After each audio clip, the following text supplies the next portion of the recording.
All right, let's take a look at number 7 in section 15.1.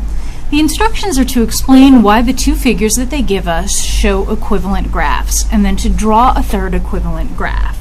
So I've got a graph over here, I've got a graph over here, and I need to be able to explain why they're equivalent to each other, because they look very different. These are two very different looking pictures, but they actually represent the same graph.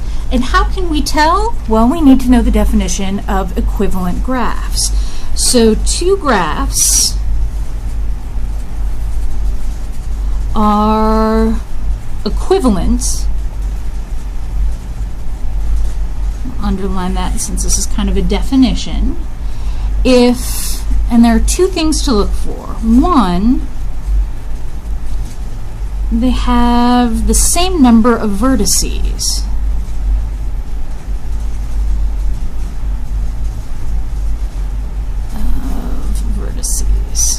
Okay, so in this case, A, B, C, D, that's 4 vertices. A, B, C, D, that's also 4 vertices.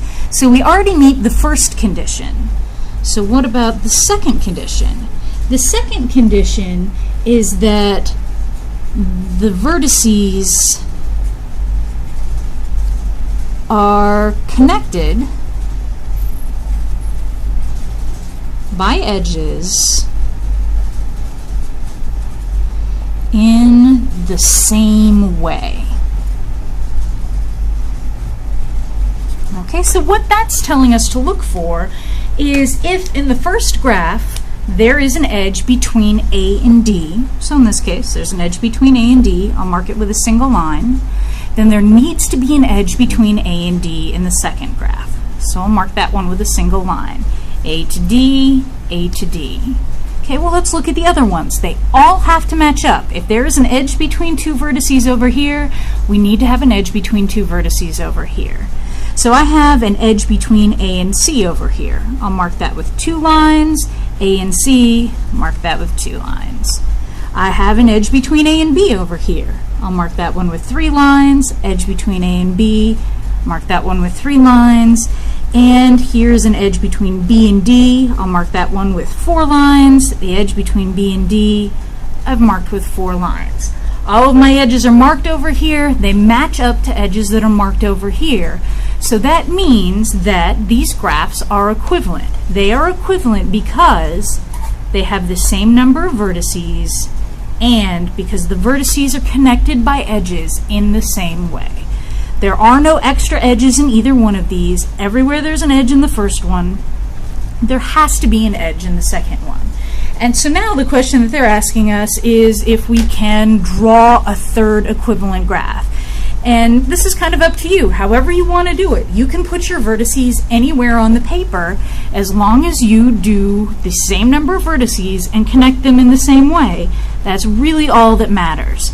So what I'm going to do is I'm going to do this. I'm going to make a triangle with 3 of the vertices and I'm going to put the 4th one in there. And if I label this one A, and I label this one B, and I label this one C, and I label this one D, I need to make sure that all of my edges now match up. So I need an edge from A to D. I'll draw my edge from A to D. I need an edge from A to C. I'll draw my edge from A to C. I need an edge from A to B. I'll draw my edge from A to B. And I need my edge from B to D. So I've drawn my edge now from B to D. So this graph is equivalent to this graph, and it's equivalent to that graph. Why? Because they have the same number of vertices, and the vertices are connected by edges in the same way. Every edge between vertices in this graph matches up to an edge between the same vertices in this graph. And it also matches up, I'm pointing at the wrong one there, that was actually A to D, A to D. And it also matches up to any edge that, or the equivalent edge in the first graph. So A to D shows up here as A to D. So if you're asked to explain why two figures show equivalent graphs, your answer should be that they have the same number of vertices and that the vertices are connected by edges in the same way. And then to draw a third graph, all you have to do is put the vertices wherever you want, label them, and then just make sure that your edges match up to the edges in the first two pictures.